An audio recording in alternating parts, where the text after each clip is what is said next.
Good afternoon, everyone. I expect everyone had a chance to see the Deputy Secretary after the meeting of the NATO-Russia Council earlier today, but as you have likely heard earlier today in Brussels, Deputy Secretary Wendy Sherman represented the United States at the NATO-Russia Council, where 30 sovereign NATO member nations spoke separately, but also as one. As Deputy Secretary Sherman said, it was a very serious conversation. It was a direct conversation in Brussels today. The NATO allies spoke in complete unity in support of a set of critical principles, including the fact that all countries must be able to choose their own foreign policy orientation, that sovereignty and territorial integrity are sacrosanct, they must be respected, that all nations are and must be free to choose their own partnerships and alliances. The challenge posed to the Russian delegation today is to respond to what they heard from the United States, from NATO, from our European allies and partners, to de-escalate tensions, to choose the path of diplomacy, and to continue to engage in honest and reciprocal dialogue. In today's meeting, the NATO allies offered their views on areas where NATO and Russia could potentially make progress together in a way that strengthens collective security for all of us, and indeed for the world. These include reciprocal actions around risk reduction and transparency, improved communication, and arms control. The United States and our NATO allies were united in our response to the Russian delegation, including when it comes to certain core Russian principles that, as we have made very clear, are simply non-starters. Together, the United States and our NATO allies made clear that we will not allow anyone, as you have heard, to slam shut NATO's so-called open door, a policy which has always been central to the NATO alliance, ever since its founding.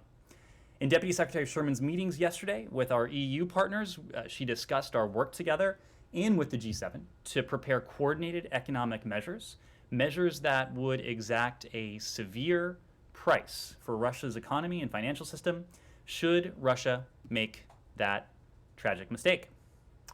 At the Strategic Stability Dialogue in Geneva on Monday, as you've heard, the United States raised several preliminary ideas for our countries to take reciprocal actions that would be in our collective security interests, and that would also improve strategic stability. Informed by the meetings we have held so far, as well as by tomorrow's OSCE Permanent Council meeting in Vienna, governments in all three diplomatic tracks, the bilateral track, the NATO track, the OSCE track, will reflect on this week's discussions and determine appropriate next steps. It is Russia, as you have heard, that has a stark choice to make: de-escalation and diplomacy, which of course remains our preferred course, or confrontation and consequences.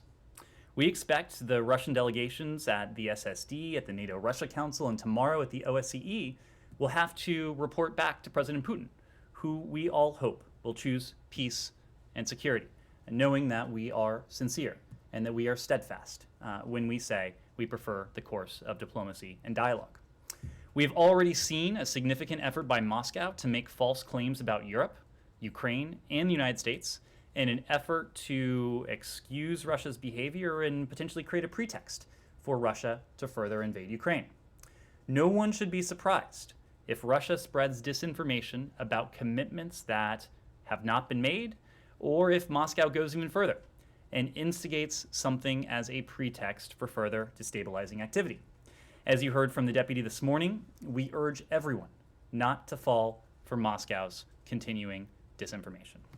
With that, happy to take your questions. Okay, thank you for that recap. In an effort which I suspect will be entirely unsuccessful to prevent you from going over all of that again, has anything changed in the 4 hours since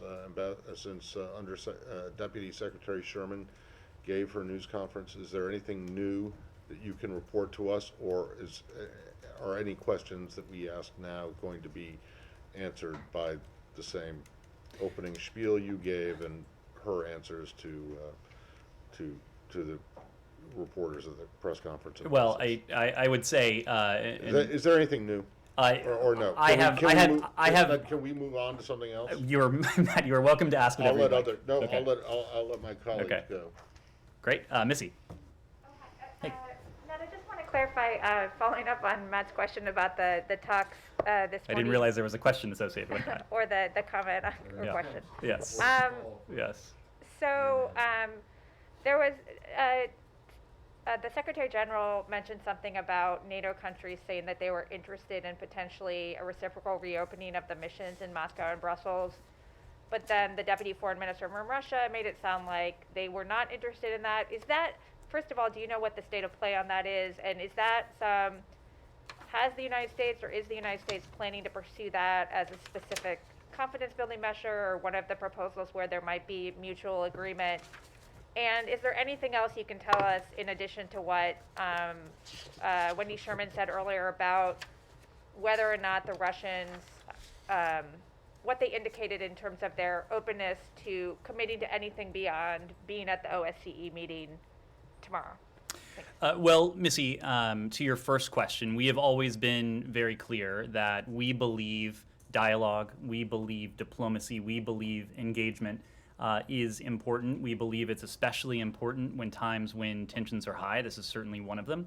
That's why we support the Secretary General's statement that NATO allies are interested in looking at the possibility of reestablishing respective NATO and Russian offices in Moscow and Brussels.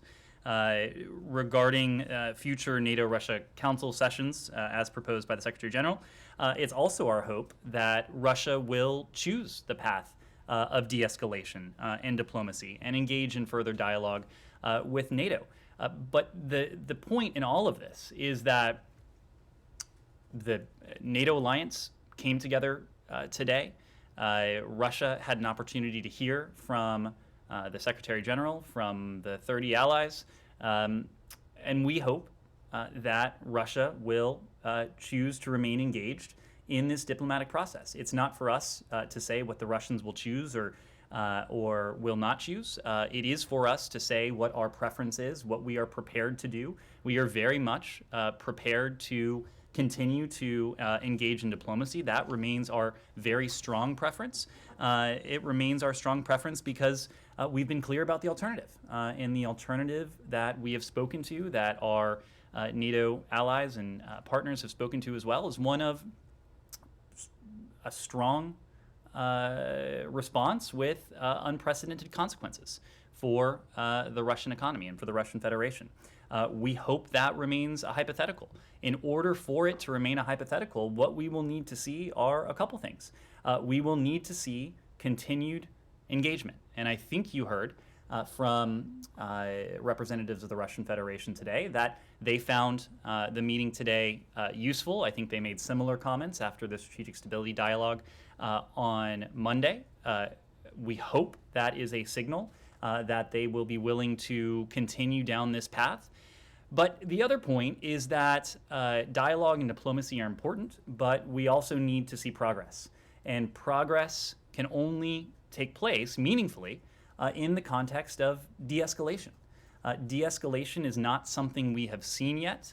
And in fact, we've all seen reports of exercises and live fire drills that seem to be moving in the other direction.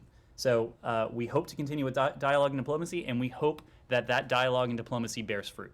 Just to press you, since we were not in these actual sessions, am I correct to understand that the Russian side did not commit to any follow-on talks beyond the OSCE, be it the Russia-NATO venue or some bilateral venue or any other venue?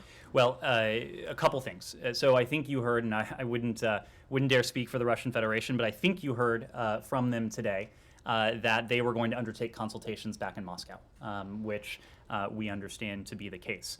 The deputy did say after her engagement with Foreign Minister Ryabkov in Geneva on Monday that we would expect to have additional engagement with the Russian Federation in the coming days. We hope that engagement takes place. We hope this diplomatic track continues. But even more importantly, we hope it bears fruit. Francesco. Hi, just to follow up on Sure. that, do you have any update on what form this follow-up engagement between the US and Russia may take in the following days, when it will happen, if it will be at what level, the presidents, the secretaries, etc. I don't have anything I'm able to share at this point today, but what I can tell you about is the process to get there. And part of the process, a core element of the process, was the engagement we had on Monday, was the engagement that NATO as an alliance had today in Brussels. But just as importantly, if not in some ways even more importantly, was what has taken place before Monday in the weeks and months since November, but also what took place in the aftermath of Monday and before the meeting of the NATO-Russia Council today. And that is the concerted dialogue, consultation, coordination that we have undertaken with our NATO allies, with European partners, with other multilateral organizations and bodies, to include the G7, the EU, and other groupings of countries like the B9, and of course our engagements with our Ukrainian partners as well. So what we learned on Monday, what we heard from the Russian delegation today in Brussels, we are comparing notes with all of those allies and partners as we figure out how best to continue down this path of dialogue and diplomacy, making clear that it remains our strong preference. We have made no bones about that, and we hope that that we will continue to see the Russians take part in that engagement. So then, if I may, what happens if there is no de-escalation? The troops remain at the border, but no escalation either. They don't invade Ukraine. Sorry. Because you said for the sanctions to remain hypothetical, you need progress and de-escalation. Does that mean that if the status quo remains, some part of the sanctions can be enacted? Well, we've been very clear that the package of measures that we have spoken to with our allies and partners, that package would be enacted in the event of additional Russian aggression against Ukraine. What happens if there's a status quo? If there is a status quo, we will continue to engage in diplomacy and dialogue, but we've been very clear that that diplomacy and dialogue can only produce results if it takes place in the context of de-escalation. In all of this, our goal has not been to have talks for the sake of talks. Diplomacy, of course, is a means to an end. And the end we would like to see here are reciprocal measures that redound positively on our collective security. Our collective security, meaning the security of the United States, of the Transatlantic Alliance, of NATO, of our European partners as well. There are other areas, and Moscow has made clear they have their own purported concerns. It seems that they too would like to see certain steps taken, some of which we have made very clear are non-starters, others of which may not be. And so if we are to make progress, if we are to arrive at and take action on those reciprocal measures, that will need to take place in the context of de-escalation. So, okay, just let me get this straight. So 13 and a half minutes in, the answer to my question, has anything changed since the Deputy Secretary spoke in Brussels? The answer is no, right? But Which- let me- which- let me- wait, let- I'm sorry, let- but you let me- could've- let me ask- You could have just said no, nothing is different, and instead, I get Matt, why you want to do we it, won't be but- put on the defensive for being transparent I'm and not having trying the to be- Deputy I'm not Secretary trying to go be out there and give a long defensive. press conference and I give just 3 asked a simple interviews, question. and the Has Secretary any- General of NATO doing the has same. If the anything transparency changed? is too much for you, we can have that discussion. You were all very transparent in Brussels, so has anything changed since then? That was a very easy question, The- I think, to answer, and you could have just said no, but instead you spent 13 and a half Matt, minutes. your colleagues are welcome to ask any question they Of would course like. they are. I am I'm I am not- happy to answer I'm not any going question they after would them. like. I'm going after you. I am answering the questions that your colleagues enough. asked. Okay. Would anyone else dare ask a question? Yes, Courtney. Thanks. So, I mean, are the U.S., NATO, and the Russians even operating under the same, a common set of definitions on de-escalation right now? And what sort of timeline are we talking about? Francesco asked you about the status quo. I mean, it sounds as though a stalemate doesn't necessarily trigger sanctions. So, you know, I'm reminded of Iran, where the window is narrowing. You know, so how long are we talking about for a persistence of the status quo without consequences or change? Well, I would hasten to urge you not to make comparisons between those two challenges. The nature of them is very different. Iran is day after day making progress on its nuclear program in a way that need not be the case when it comes to Ukraine and Russia and what we've seen of Russian forces building up along Ukraine's borders. It's our goal in all of this to forestall any additional Russian aggression against Ukraine. It is our hope that we can make progress as quickly as possible, but I'll make a couple points to temper that. One, we are obviously coming at this with very little in common. And I think you have heard that over recent days. You probably knew that even before Monday, because the Russians have been very public in the two treaties they have published about what it is that they seek. And it should have come to as no surprise to anyone, at least to any informed observer, that some of what they put forward was and is an absolute non-starter for us. So when you talk about a Venn diagram of overlapping areas that could potentially bear fruit, it takes some work to identify that, given the starting position. Second, and this was especially the case in the context of the strategic stability dialogue, issues of strategic stability, issues of arms control, these are issues that typically aren't resolved in hours, days, or even weeks. These are issues that are complex, that involve multiple countries within our own system. It involves multiple departments and agencies, and the same would be true of the Russian Federation. So we have to take into account the nature of some of the issues that we're talking about.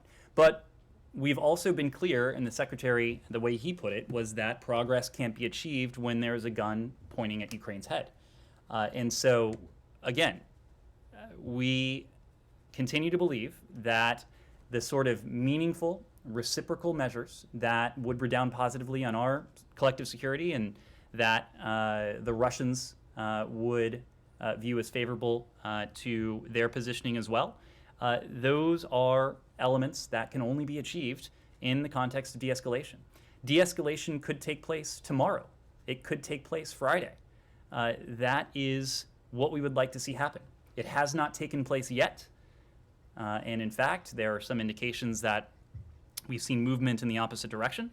But de-escalation is, when I was speaking to the more difficult, complex issues that we're grappling with in the context of arms control and how that could take weeks or even longer, de-escalation is not something that should take weeks or even longer.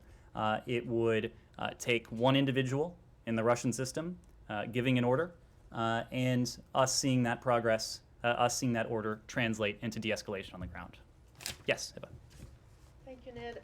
Allow me to indulge because I have a few questions on Sure. Iran and one on Yemen. On Iran, a European representative told Reuters that he believes that February 1st should be the cut day, who was preview, obviously, to the negotiation in Vienna, and that should be the final date to achieve some kind of agreement. I know that you keep saying that the window is not open forever, so do you agree with this assessment, number one?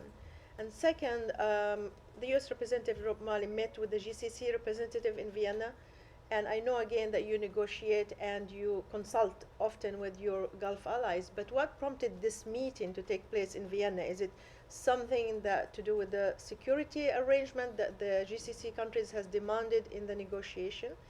And finally, on Iran, it seems that some reports indicating that the White House, and I believe the State Department too, will resort to a new strategy closer to this time to say that the Trump administration is to be blamed for withdrawing from the agreement. That was reported today. I don't know how accurate is this information. Maybe you can answer these questions. Sure. So let me take those in order. So first on the time frame, I would make a couple points. You've heard from us that the runway is short. The runway is very, very short. We are not talking about a protracted period of time that remains. We are talking about potentially weeks, not months. Second, it is impossible for us, at least at this point, to point out a date on the calendar and say that is the deadline. And it is impossible for a simple reason. You've heard me say before, this is not a temporal clock that is ticking down. It is a clock that is based on a calendar that is based on technical assessments. And really what we are looking at here is a very simple equation. When do the non-proliferation benefits afforded by the JCPOA as finalized in 2015 and implemented in 2016, when are they overcome by the advancements that Iran has made in its nuclear program since it began to break free from the limits that it previously subscribed to after the last administration left the JCPOA? That is an assessment that will be based on a whole series of inputs. What we can discern publicly and non-publicly regarding those advancements and their implications for things like Iran's breakout time when it comes to acquiring enough fissile material needed to produce a nuclear weapon if they were to move in that direction. Remind me of your second question. Oh, the meeting with the GCC. So as you know, Rob Malley often meets with the GCC before the start of the seventh round, I believe it was.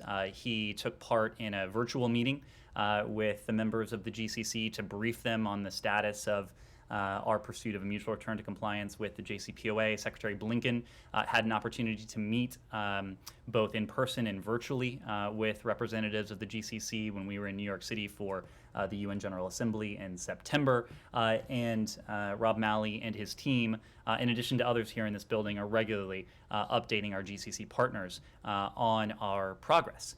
When it comes to our GCC partners, you've also seen them issue statements and speak favorably of a potential return to compliance with the JCPOA. Of course, that wasn't always the case, but you have heard from countries around the world, including in that region, that the reimposition of verifiable and permanent limits on Iran's nuclear program would be to our advantage, and that's precisely what we're seeking to do.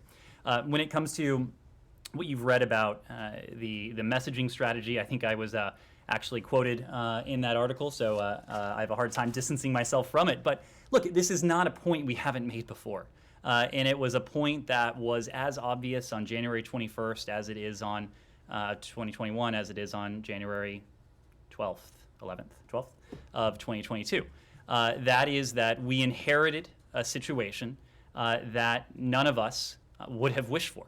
A situation in which Iran had been galloping forward in its nuclear program, freed from the nuclear shackles to which it previously subscribed, with proxies that certainly were not cowed, but in some ways have become even more brazen and aggressive, with Iran, I should say with the United States, in some ways more isolated diplomatically than Iran, because of the course that the previous administration had pursued. I think if you ask anyone in this administration if we would have preferred to have entered into office on January 20th with Iran's nuclear program verifiably and permanently constrained, and Iran permanently barred from ever obtaining a nuclear weapon, the answer would be a resounding yes. If you, as I just mentioned, were to ask our GCC partners whether they would have preferred that. The statements that you have heard from them recently indicate that they would as well.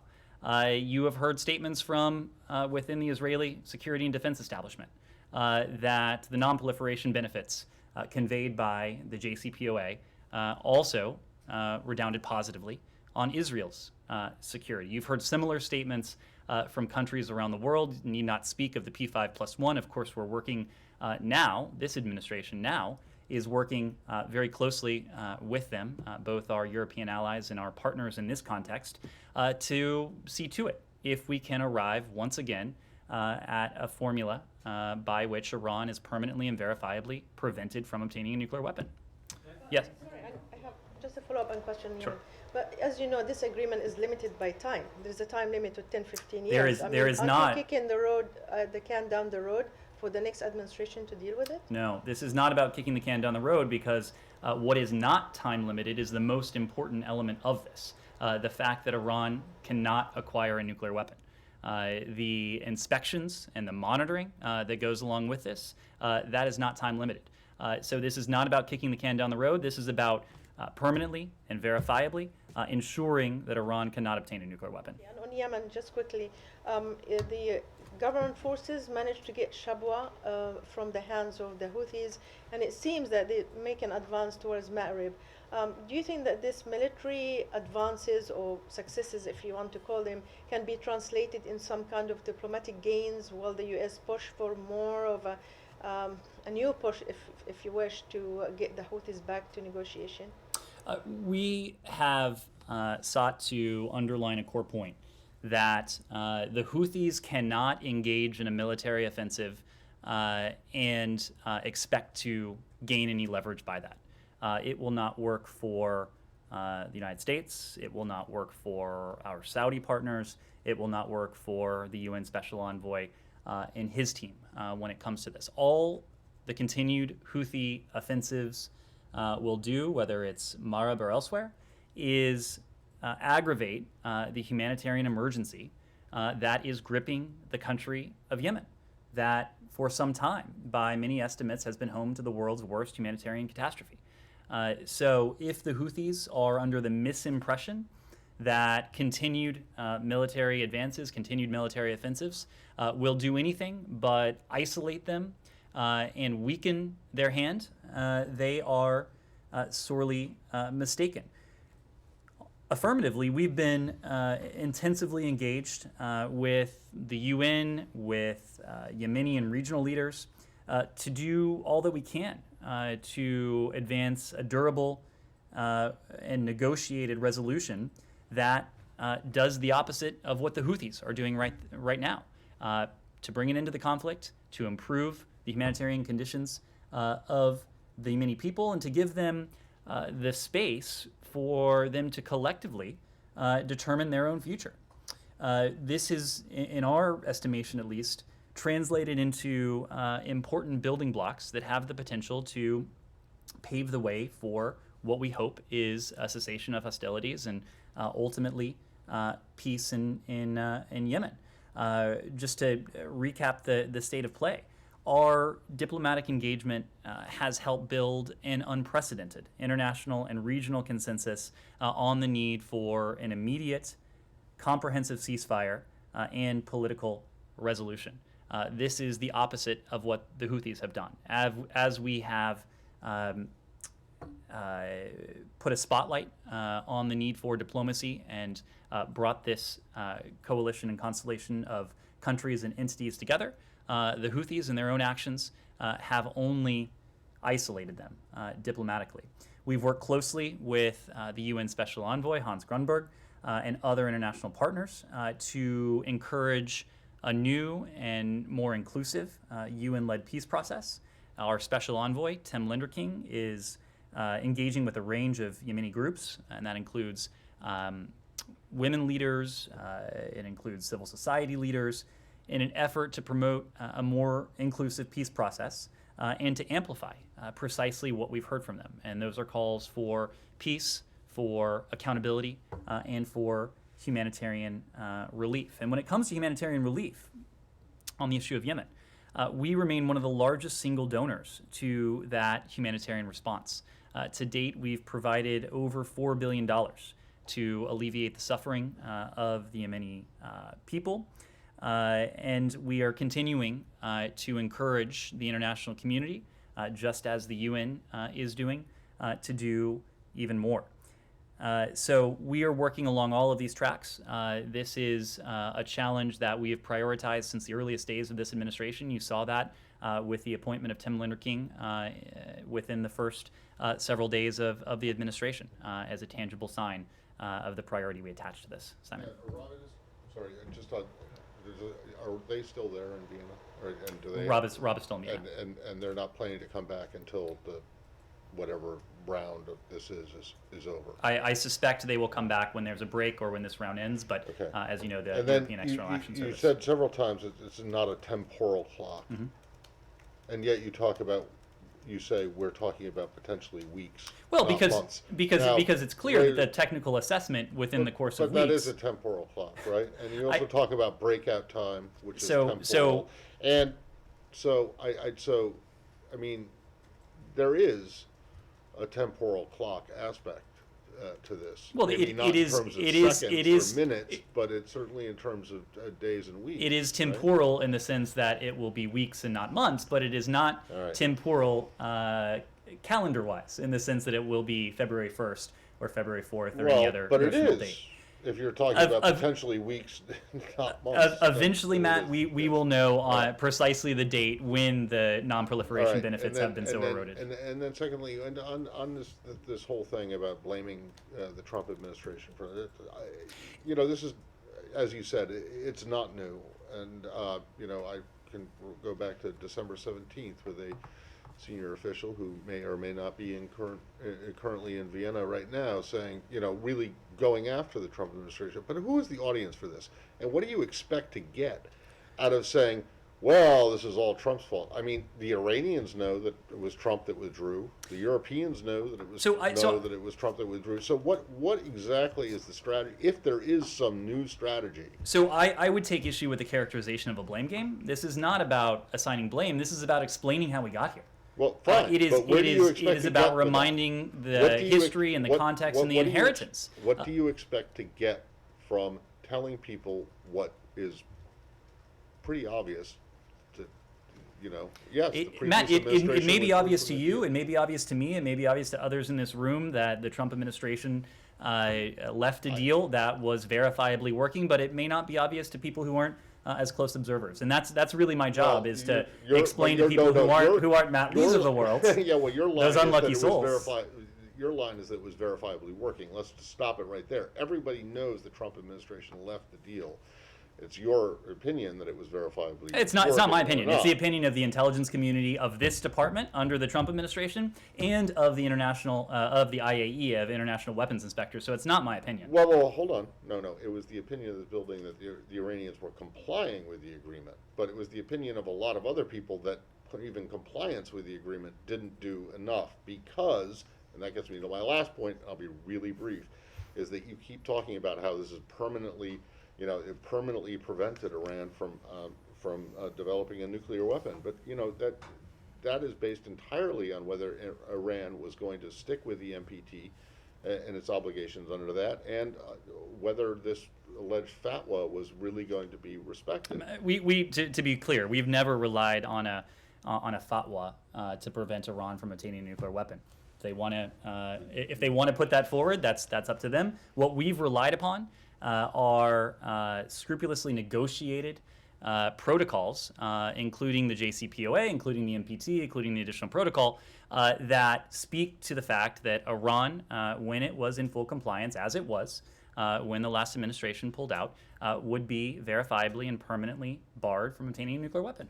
But the problem is that there are a lot of people who don't think that it did that. And in fact, in like 5 years, all of the restrictions that were imposed outside of the NPT would be lifted. That's not true. And we can go through them chapter and verse, but let me just, the let's top line point is the most important restriction that Iran could never obtain a nuclear weapon is permanent, has no expiration date. Simon. One more on Iran. Sure. I have a follow-up question as well. Just wanted a specific response to, after a meeting with Rob Malley, the Russian ambassador to the IAEA, tweeted, the feeling is that negotiations are moving forward. Is that a characterization of that you would agree with of what's happening in Vienna, or are you more on the side of what the French Foreign Minister Le Drian said yesterday, which was, there was progress in December, but things seem to have slowed down and it's all moving too slowly?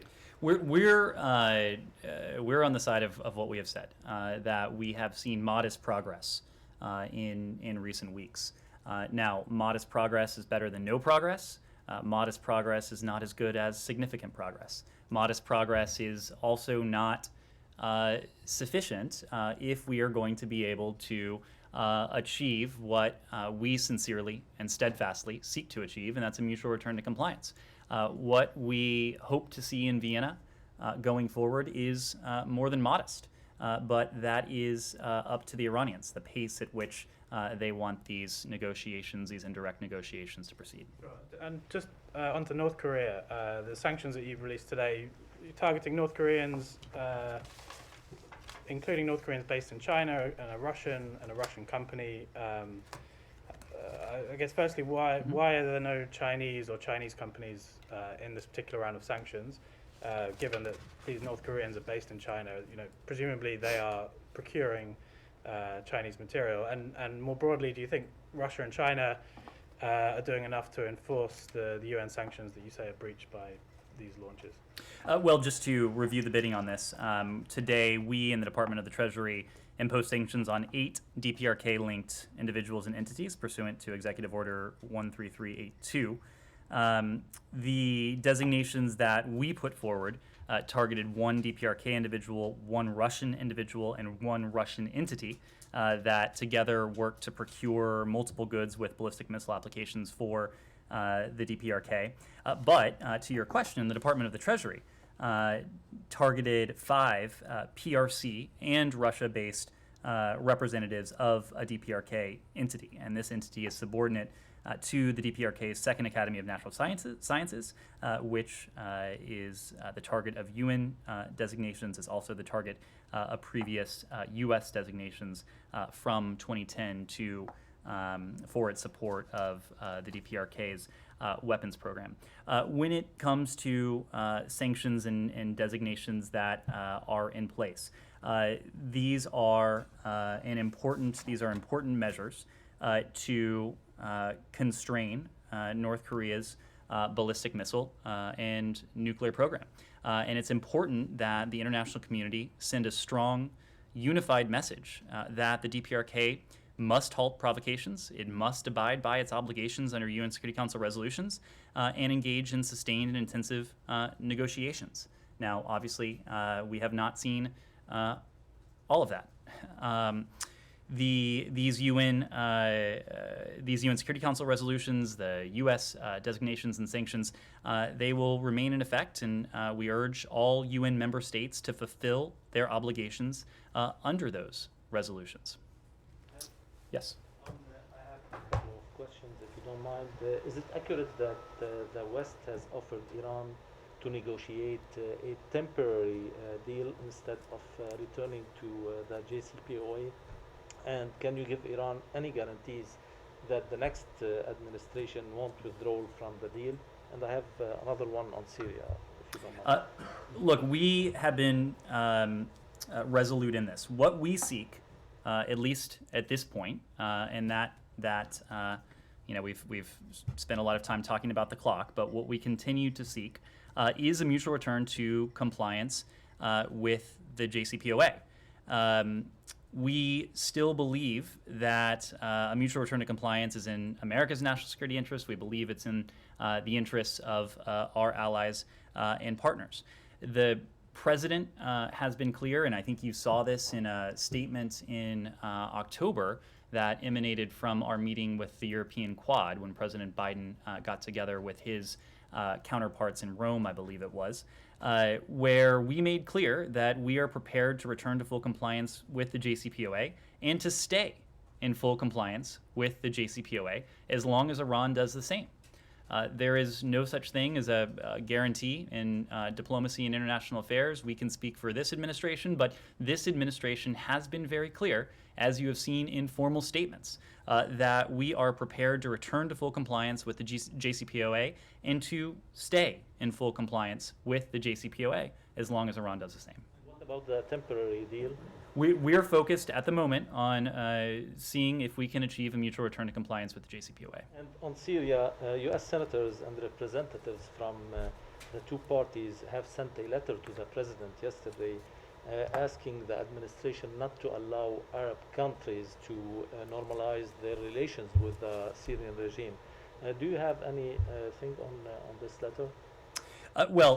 This question has come up here several times, and we've been very clear that we are not encouraging, and in fact, we believe that the conduct that the Assad regime has demonstrated, including the atrocities that it has inflicted on its own people, this is not the time for rehabilitation of the Assad regime. In some ways, this is a regime that cannot be rehabilitated, given what the Assad regime has inflicted on its own people. But you're not preventing these Arab countries from normalizing with the regime and Well- bringing it to the Arab League again. This gets to what we've discussed in other contexts already in this briefing. Countries are free to choose their own foreign policy course. In the course of our own foreign policy, in the course of our diplomacy with countries, and this has come up in a number of settings, both public and private, we've made very clear that now is not the time to rehabilitate the Assad regime, given the atrocities they've inflicted. Yes, sir. I have a follow-up question on the sanctions on DPRK. It seems to be it's clearly a hostile action to DPRK. So I'm just wondering if there is any change on U.S. engagement policy to DPRK. This is number one. And secondly, the President of Republic of Korea emphasized the significance of declaration to end Korean War, despite the recent ballistic missile test by DPRK. So is this end of war declaration still an option for the United States? Could you give us some update on the declaration, please? On your first question, I would strenuously object to the idea that these sanctions indicate anything other than a genuine effort to constrain North Korea's, in this case, their ballistic missile programs, which are run afoul of international UN Security Council resolutions and present a threat to potentially to the United States, to our partners and allies in the region. This is about our ongoing efforts to prevent the advancement of the DPRK's WMD and ballistic missile programs and to follow. And they follow the DPRK's decision to launch 6 ballistic missiles since September of this year, including as recently as this week. Again, all of which violated multiple UN Security Council resolutions. When it comes to our DPRK policy, that remains unchanged. These steps, again, are about preventing threats to the United States, to our allies, and to our partners. Our commitment to the defense, to the security of our treaty allies, Japan and South Korea, the commitment we have to the safety and security of Americans, including service members and others in the region, that is something that that is sacrosanct to us. What about the declaration to end the Korean War? When it comes to end of war declaration, look, we have been very clear that we seek dialogue, we seek diplomacy to bring about lasting peace on the Korean Peninsula. We remain committed to that. We have made clear that we are willing, ready, and able to engage in that diplomacy in close coordination and consultation with our allies and partners. Andrea. Follow up on that. You just said that the policy towards the DPRK remains unchanged to prevent threats to the U.S. and our allies, essentially. How is that policy working since their advances have been extraordinary? I mean, you inherited this, but the advances just in the last year indicate, SLBMs, the missile advances just this week and last week. So how is that preventing the threats? Clearly the policy is not working to prevent threats. The threats are increasing. Is there a thought to changing the policy to try to get them to engage, to come up with some other way to get them to respond to the overtures from this administration? So I'd make a couple points. We continue to believe that if we are going to bring about a lasting peace on the Korean Peninsula, if we are going to bring about the denuclearization of the Korean Peninsula, and that remains our goal, that the only effective way to do that, the only durable way to do that, is through dialogue and diplomacy. I do not think that you will see that posture change just because diplomacy, in this case, Dialogue or diplomacy, how do you get them to engage? So we get them to engage by making clear exactly what our posture is, by making clear that the United States stands ready with our allies and partners to engage in diplomacy, just as you saw us do today.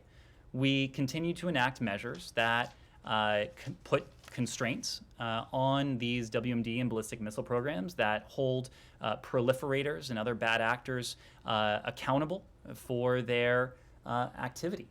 We'll continue to do that. But just because we are enacting measures that hold individuals and entities to account, that doesn't mean that our belief in the importance and the value of diplomacy and dialogue is diminished.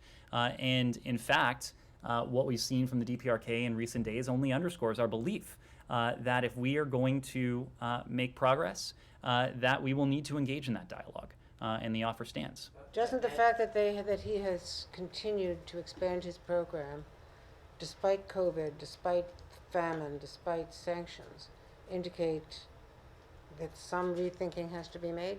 The sanctions don't seem to be deterring him at all. Well, it is our estimation that some rethinking will need to be done in Pyongyang. Again, this is, you said it yourself, Andrea, the DPRK is in what by many accounts is a dire humanitarian situation. There is COVID, there is deprivation, there is poverty, of course. If these issues are to, conditions are to improve, something will need to change.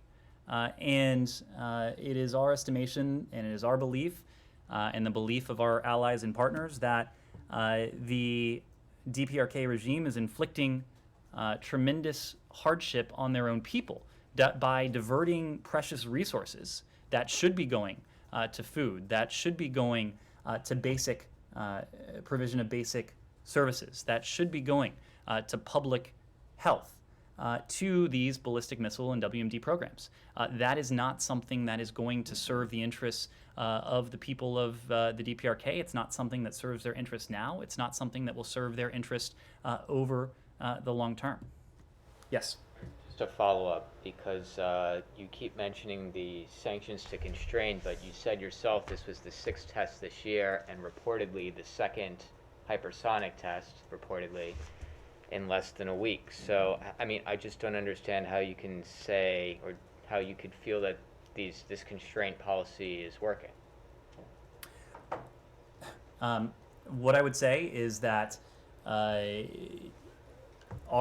policy on this is that diplomacy and dialogue is the only way we're going to resolve this.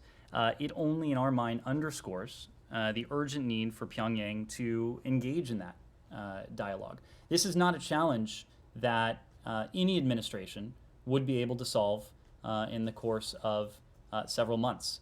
This is a challenge that has developed over the course of years and, in fact, decades. It's a challenge that, as you know, spans multiple administrations, and it goes back decades now, as I said.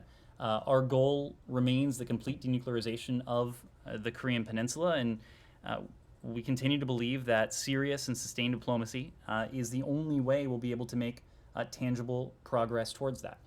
So progress may be slow going. Obviously, this is a challenge that has proven difficult over the course of administrations.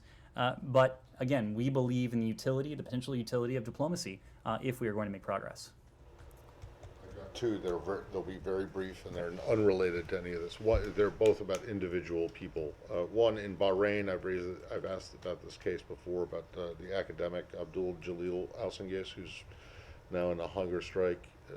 People have been calling for his release, including, I don't know exactly if you've called for his release before, but you have been paying attention to this case, and I'm wondering if there's anything new you have to say about that. One, and then there's another individual case already. I'm not aware that we have anything new, but if we do, we'll let you know. Okay, and then in Israel, last night or yesterday, there was an 80-year-old Palestinian American man who was pulled out of a car, apparently, allegedly, and beaten and killed. Omar Abdul Majid Assad. He's an American citizen. Are you following this case? Have you said anything to the Israelis about it? We can confirm the death of a U.S. citizen, Omar Assad, in a city near Ramallah. We have been in touch with Mr. Assad's family to express our condolences about this tragedy. We're providing, as you would expect, all appropriate consular assistance to the family at this time. We've also been in touch with the government of Israel to seek clarification about this incident. As you may have seen, the Israeli Defense Forces have indicated there's an ongoing investigation into the matter, and we support a thorough investigation into the circumstances of this incident. Of course, out of respect for the family during this time, we have little more that we're able to offer. Okay, so just in terms of incidents that like this, because this is an extreme incident, but there are other there have been less extreme incidents in the past. Particularly as the Israelis are pushing harder and harder to get into the visa waiver program. Is this the kind of incident? Is this the kind of thing that you guys would you'll look at? There are stringent criteria that's associated with admission into the visa waiver program. It's a decision that the Secretary of Homeland Security, in consultation with the Secretary of State, makes. So I would point to the criteria associated with that. Thank you. Missy, final question. Yeah, hopefully you didn't say this and I didn't miss it. So the Russians said that they want the U.S., or that they think their understanding was the U.S. was going to come back with a written answer to the proposals that they put forward in those two documents. Is that correct? And it just seemed to me like each side was putting the onus on the other to take the next step, because NATO is saying, or the United States is saying, yeah, we expect the Russians to go back to Moscow and take a look at these ideas we put on the table about the exercises and all of that.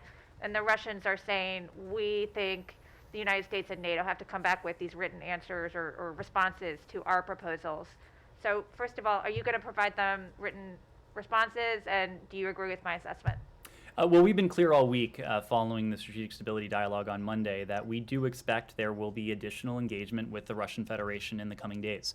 I know the Russian Federation has made various statements about what form and modality that will take. Again, we do expect there will be additional engagement. It's also no secret that it will require intensive consultations on the part of the Russian delegation with senior Russian officials, up to and including President Putin. And I believe the Russian delegation itself alluded to that today. For our part, of course, we're consulting within here at home. Within the executive branch, of course, we're briefing Congress as well. But just as importantly, we are working in close consultation with our allies and partners, comparing notes from Monday, comparing notes from today. We will be comparing notes from what we hear tomorrow from the OSCE Permanent Council meeting. So we are doing all of that to determine just what that next engagement will look like, what it will convey in terms of substance. But the bottom line for us is that continued engagement, continued diplomacy and dialogue would be a good thing. We hope the Russians will continue to engage. But above and beyond all that, we hope that turns into meaningful progress. And it can only turn into meaningful progress in the context of de-escalation and not escalation. But will you guys provide the written answers? That's my question. Again, we're not going to go into the form, the modality that that engagement may take, but we are committed to continued dialogue and diplomacy and hope it can produce results. Thank you.